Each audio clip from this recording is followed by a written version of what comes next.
Republican Party can kiss any chance of holding the House or the Senate goodbye if they do not take a strong stance against this ridiculous caravan of future illegal immigrants threatening to invade our country. This is the issue that Donald Trump won on. It means more to his base than you'd ever know, and it really comes down to this question. Is the Republican Party a party of law and order, or is it a party of chaos and open borders?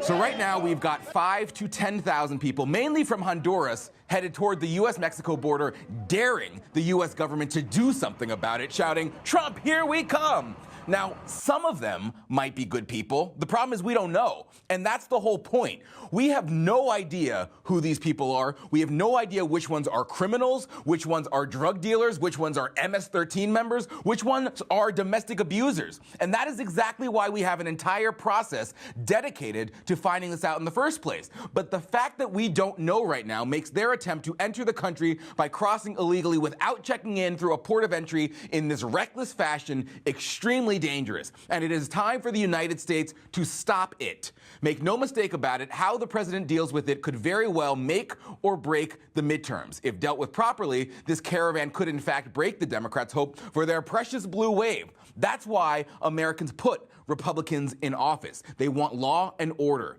If you threaten our national safety, be prepared to face the might of our military. End of story. If Republicans can prove that they are the ones with the actual stones to deal with this caravan as the invasion that it is, they will be handily rewarded in the elections. And apparently, that's the only thing that matters to these politicians these days anyway. So politicians, give the American people what they want, an end to this chaos, a return to law and order, and they'll give you what you want, a vote. It's not that hard. Now, here's what the president said over the weekend, and he's absolutely right about it. It's going to be an election of the caravan. You know what I'm talking about. In fact, the election of the caravan, and with that election that he's talking about less than 3 weeks away, it's clear that the president is very aware of how important this issue is to the American people, warning them that, quote, "Full efforts are being made to stop the onslaught of illegal aliens from crossing our southern border. People have to apply for asylum in Mexico first, and if they fail to do that, the U.S. will turn them away." They have no intention of seeking asylum. We keep hearing them say, "Oh, all they want is asylum." Nonsense. Don't take my word for it, by the way. Just listen to our friends over at the Washington Post, who love this show, by the way. Lots of the people in this caravan have been deported more times than they have fingers on one hand. It appeared that most of the migrants, quote, were not planning to apply for asylum. The deportees and returnees were clear about their intentions to cross the border illegally, hoping to slip between patrol officers. Huh. You know, that doesn't really sound very asylum-seeking-y to me. And it appears the American people are already losing their patience with the Democrat Party on this. Already, the Democrats' polling numbers for the midterms are shrinking, and it has a lot to do with this issue.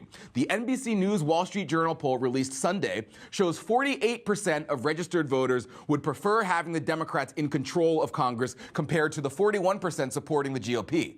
That 7-point gap has narrowed from the 12-point gap the Democrats had in September. The poll also showed President Trump's approval ratings at their highest yet, 47%. 47%. Well, why do you think that is? Well, part of it, I have to imagine, is because the Democrat Party surely is not doing itself any favors when you've got this goofball, Liz Warren, running around calling herself a beautiful Indian chief, despite her test results proving her absolutely wrong. And another part of it might have to do with the fact that Keith Ellison's ex-girlfriend is claiming he beat her. Because, you know, usually it doesn't do you any favors when the deputy chair of your party may be a domestic abuser, and it certainly doesn't do you any favors when the party turns a blind eye to it. It's like, yeah, so what? Big deal. Who cares if she claims there's video evidence? Abuse is only problematic when it's a Republican, right?